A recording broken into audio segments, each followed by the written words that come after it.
नमस्कार साथियों, happy learning YouTube channel पे आपका हार्दिक स्वागत है।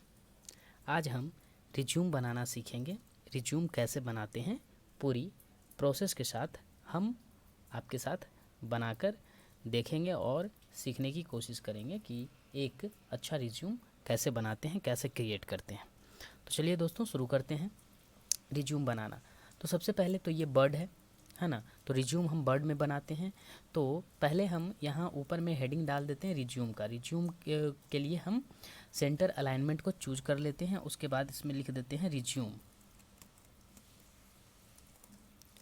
रिज्यूम लिखने के बाद हम क्या करते हैं कि इसे अंडरलाइन कर देते हैं। तो अंडरलाइन करने के लिए सिंपली अंडरलाइन पे क्लिक कर देंगे। नहीं हुआ कोई बात नहीं, इसे सेलेक्ट करके कर देंगे। तो अब अंडरलाइन हो गया। उसके बाद हम क्या करेंगे, सिंपली यहाँ से इंटर प्रेस कर देंगे। इंटर प्रेस करने के बाद इसके अलाइनमेंट को चेंज करके लेफ़्ट कर देंगे। लेफ़्ट करने के बाद यहाँ हम अपना नाम लिख लेते हैं सबसे पहले। तो सबसे पहले लिख लेते हैं नाम। नाम लिखने के बाद यहाँ पे नाम में आ रहा है अंडरलाइन, इसको सेलेक्ट कर लेंगे। सेलेक्ट करने के बाद आप क्या करेंगे, अंडरलाइन पे क्लिक कर देंगे और इसे थोड़ा हम बोल्ड कर लेते हैं ताकि ये अट्रैक्टिव दिखे थोड़ा।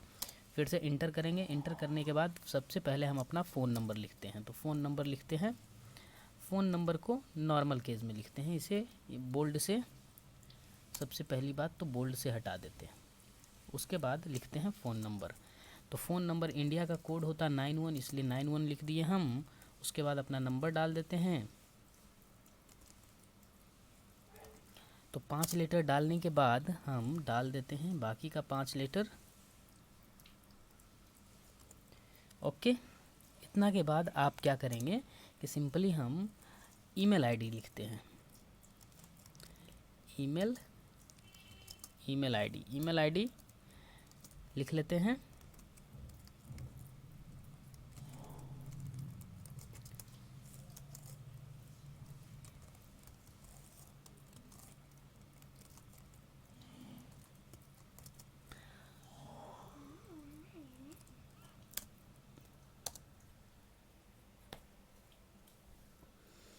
अब ईमेल आईडी लिखने के बाद हम क्या करते हैं कि अपना फ़ोटो इंसर्ट कर लेते हैं। तो अगर आपको ये लगे कि ये ज़्यादा एरिया स्पेस ले रहा है तो यहाँ से आप इसे रिमूव लाइन स्पेसिंग कर सकते हैं, इसमें कोई समस्या नहीं है। अब फ़ोटो इंसर्ट करने के लिए, इमेज को इंसर्ट करने के लिए आप जाएंगे, सिंपली अपने इमेज पे जाएंगे और इमेज को कॉपी कर लेंगे। कॉपी करने के बाद आप यहाँ आएंगे और इसको सिंपली पेस्ट कर देंगे। पेस्ट करेंगे तो आपका फ़ोटो जो है थोड़ा बड़ा आ जाएगा। तो उसको क्या करना है कि यहाँ से छोटा कर लेना है। उसके बाद इसे मैं पहले छोटा करता हूँ, उसके बाद बताता हूँ कि इसका करना क्या है। आप देख पा रहे होंगे कि फ़ोटो ये हमारा छोटा हो चुका। अब क्या करना है आपको कि ये देख रहे हैं कि ये ईमेल आईडी भी इसके साथ मूव कर रहा है। तो इससे बचने के लिए आप क्या करेंगे, फ़ोटो पे क्लिक करेंगे। फ़ोटो पे क्लिक करने के बाद आप फॉर्मेट में जाएंगे। फॉर्मेट में जाने के बाद रैप टेक्स्ट में जाएंगे और यहाँ से इन फ्रंट ऑफ टेक्स्ट पे क्लिक कर देंगे। इससे क्या होगा कि आपका जो अभी फ़ोटो मूव कर रहा था वो मूव नहीं करेगा और इसे आप अपने अकॉर्डिंग एडजस्ट कर लेंगे। ठीक है,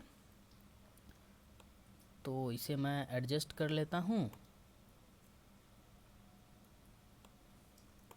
चलिए, उसके बाद क्या करना है आपको, यहाँ पे एक लाइन लगाने के लिए आप बॉर्डर वाले ऑप्शन पे जाएंगे और बॉटम बॉर्डर पे क्लिक कर देंगे। तो यहाँ पे एक लाइन आ जाएगा और इससे आप लाइन के अकॉर्डिंग फ़ोटो को एडजस्ट कर लेंगे। उसके बाद यहाँ अब हम यहाँ से अभी जो लाइन स्पेसिंग लिए थे उसे मैं रिमूव कर देता हूँ, ऐड लाइन स्पेसिंग कर देता हूँ। उसके बाद आपको लिखना है ऑब्जेक्टिव्स।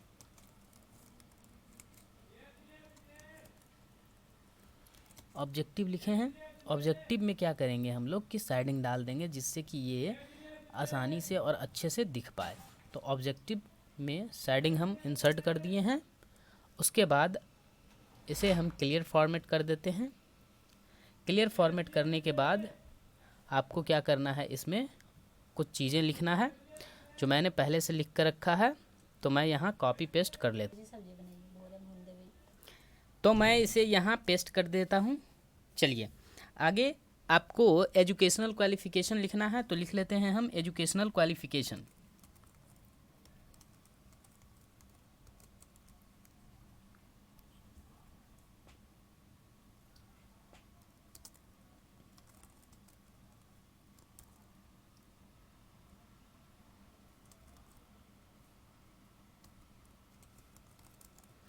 एजुकेशनल क्वालिफ़िकेशन में भी आपको अगर शेडिंग लगाना है तो उसके लिए क्या करना है, आपको ऊपर जो शेडिंग लगाए हैं उस पर क्लिक करना है, उसके बाद फॉर्मेट पेंटर पे क्लिक करना है और यहाँ पे डबल क्लिक कर देना है। इससे आपका शेडिंग एजुकेशनल क्वालिफ़िकेशन पे भी आ जाएगा। उसके बाद इंटर करेंगे तो देखिए इसमें भी आ रहा है शेडिंग लगा हुआ, तो इसको क्या करना है, यहाँ से क्लियर फॉर्मेट्स पे जाके क्लियर कर देना है। उसके बाद आपका जो जो एजुकेशनल क्वालिफ़िकेशन है आपके पास उसे यहाँ से राइट डाउन कर लेंगे, लिख लेंगे। तो उसके लिए हम क्या करते हैं कि सबसे पहले तो यहाँ से बुलेट्स लगा लेते हैं जिससे कि ये अट्रैक्टिव थोड़ा दिखे। उसके बाद अगर आप कोई कोर्स में एडमिशन है आपका और आप कोई कोर्स कर रहे हैं तो उसके लिए आप लिखेंगे परसुइंग। तो मैं यहाँ लिख कर आपको बताता हूँ।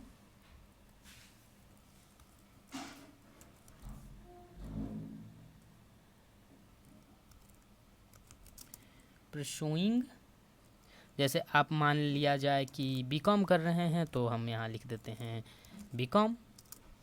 आप कोई और भी जो आपके पास है वो लिख सकते हैं बीकॉम। अगर आपके पास जैसे सेकेंड ईयर है, सेकेंड ईयर में है तो सेकेंड ईयर लिख देंगे, बीकॉम सेकेंड ईयर फ्रॉम जो भी आपका यूनिवर्सिटी है। जैसे मान लीजिए कि आप पाटलिपुत्रा यूनिवर्सिटी से कर रहे हैं तो पाटलिपुत्रा यूनिवर्सिटी लिख लेंगे।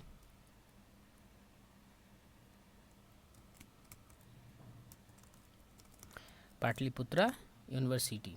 उसके बाद अगर आप अपना 12th का डिटेल देना चाहते हैं तो लिखेंगे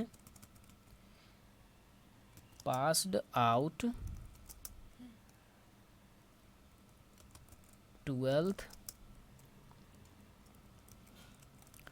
फ्रॉम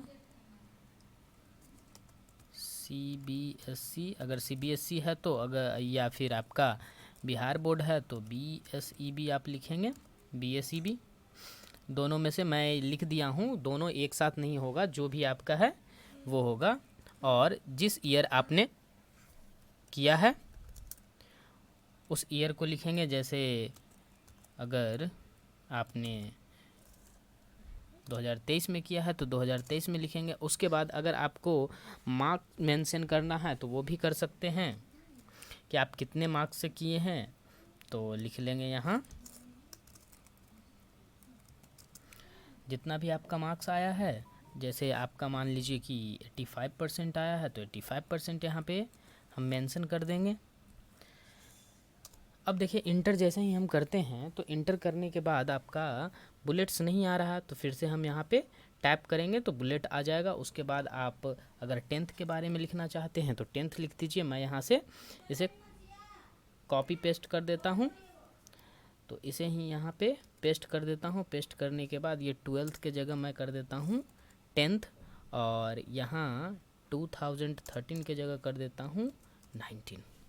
ठीक है, और मार्क्स परसेंट मैं बढ़ा देता हूँ, यहाँ पे कर देता हूँ 87%। ठीक, उसके बाद हम इसे रिमूव कर देते हैं। जैसे ही डबल आप 2 बार स्पेस करेंगे तो जो पहले से जहाँ कर्सर था वहाँ चला आएगा। तो अगर आप वर्क एक्सपीरियंस या टेक्निकल डिग्री है आपके पास तो वो टेक्निकल डिग्री के बारे में आप यहाँ मेंशन करेंगे, तो मैं मेंशन कर देता हूँ।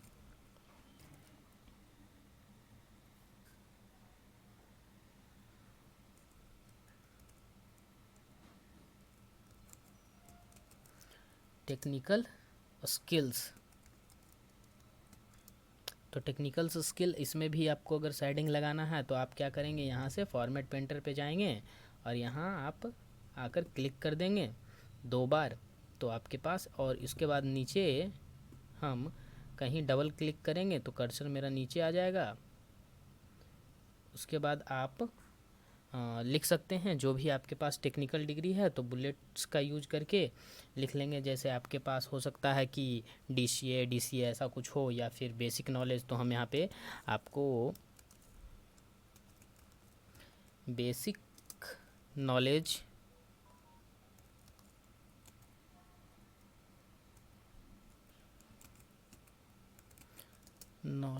ऑफ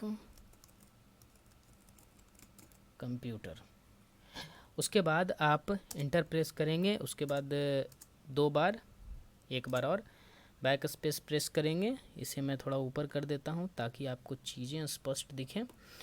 इसमें लिख लेना है आपको वर्क एक्सपीरियंस, अगर आपके पास है तो हम लिख लेते हैं यहाँ वर्क एक्सपीरियंस।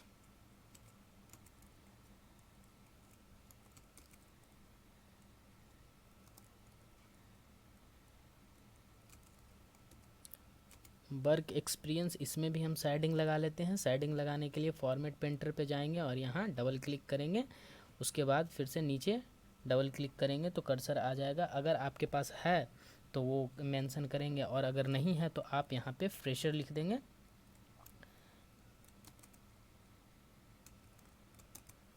उसके बाद आपको लिखना है स्ट्रेंथ एंड हॉबीज। तो स्ट्रेंथ एंड हॉबीज लिख लेते हैं हम यहाँ।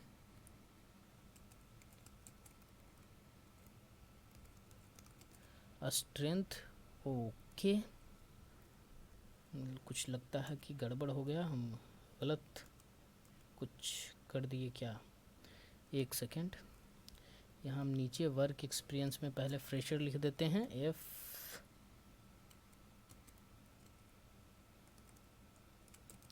उसके बाद इंटर प्रेस करके हम क्या लिखते हैं, strength and weakness.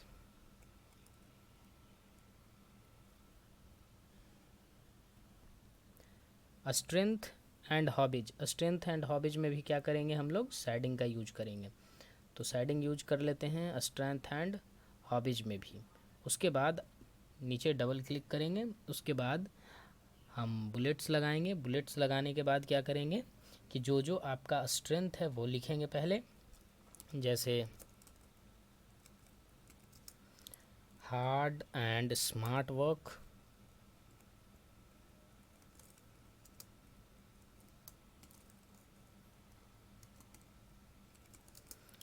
Smart working. उसके बाद लिखेंगे honest and punctual, honest and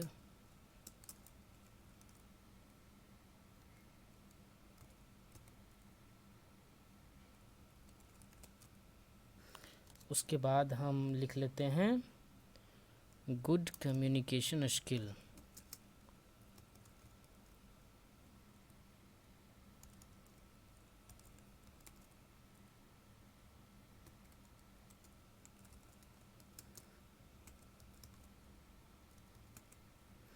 अब लास्ट में हम लोग लिख लेते हैं हॉबीज़ के बारे में। आर्ट्स, ड्राइंग,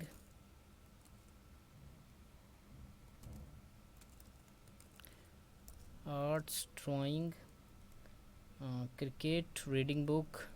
तो जो भी आपका हॉबी है, रीडिंग बुक्स। उसके बाद हम अपना पर्सनल डिटेल डालेंगे। तो यहाँ से मैं इंटर प्रेस कर देता हूँ। उसके बाद एक बार और बैक स्पेस, फिर हम इसे थोड़ा ऊपर कर देते हैं ताकि आपको चीज़ें अच्छे से क्लियर दिखाई दे। अब हम लिखेंगे पर्सनल डिटेल।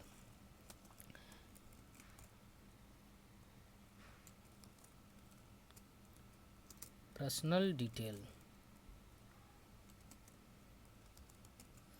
इसमें भी क्या करेंगे हम लोग, शेडिंग्स लगाएंगे। उसके लिए फॉर्मेट पेंटर पे जाएंगे और यहाँ डबल टैप करेंगे तो फिर से आ जाएगा। उसके बाद आप यहाँ से इंटर प्रेस करेंगे। इंटर प्रेस करने के बाद क्लियर फॉर्मेट करेंगे तो आपके नॉर्मल वे में आ जाएगा। अब आपको क्या लिखना है, जो भी पर्सनल डिटेल में लिखना होता है, जैसे फादर्स नेम।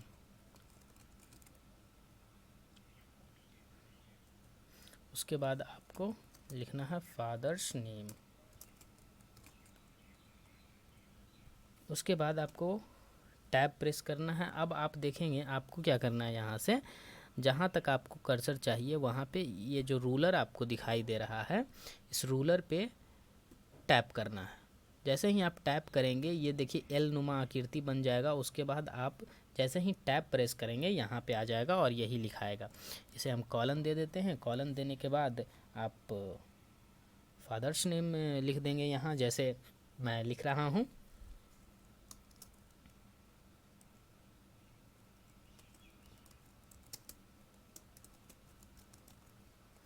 उसके बाद फिर से इंटर प्रेस करेंगे तो आगे आ जाएंगे। अब लिख लेते हैं हम लोग date of birth. Date of birth tab press करेंगे तो आपका कर्सर जहाँ पे सेट किए हैं वहाँ चला जाएगा। उसके बाद आप यहाँ से स्पेस यहाँ पे दे दें। उसके बाद क्या करना है कि डेट ऑफ बर्थ लिख लेना है। तो जैसे मैं लिख लेता हूँ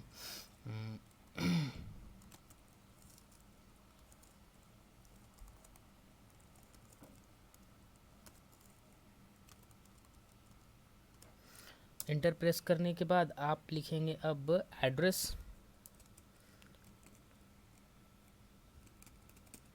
टैब प्रेस करेंगे फिर से आपका वहाँ चला आएगा। उसके बाद हम एड्रेस अपना लिख लेंगे। जैसे मैं अपना एड्रेस लिख लेता हूँ,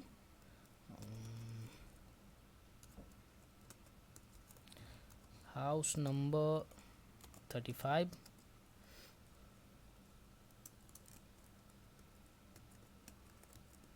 पंचशील नगर, बाढ़, पटना, बिहार।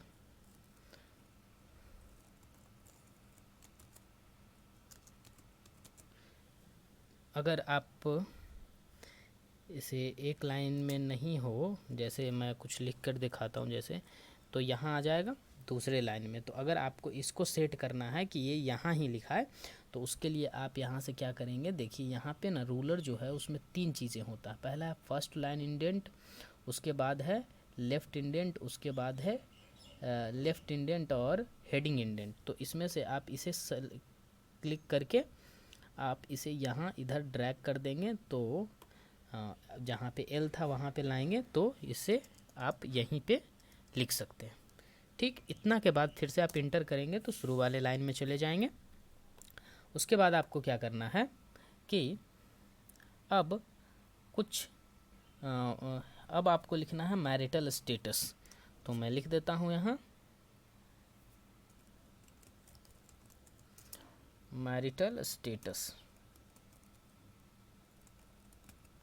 उसके बाद टैब प्रेस करेंगे फिर से वहीं चले आएंगे। मैरिटल स्टेटस में लिख देना है, अगर आप मैरिड हैं तो मैरिड लिखेंगे, नहीं तो लिख देंगे सिंगल।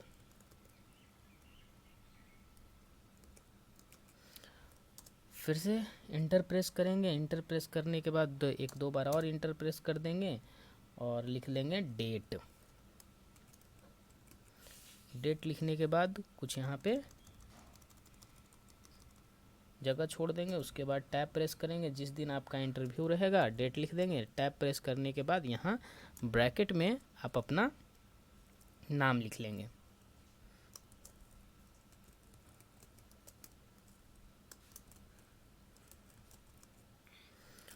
ब्रैकेट को क्लोज कर देंगे तो ये आपका रिज्यूम तैयार हो जाता है। तो उम्मीद करते हैं कि आपको रिज्यूम बनाना आ गया होगा और समझ में आ गया होगा कि किस प्रकार रिज्यूम बनाते हैं। तो अगर आपको ये वीडियो अच्छा लगा तो चैनल को सब्सक्राइब कर दीजिए, लाइक कर दीजिए और दोस्तों शेयर कर दीजिए। तो मिलते हैं फिर इसी तरह की एक और वीडियो में। तब तक के लिए जय हिंद, धन्यवाद।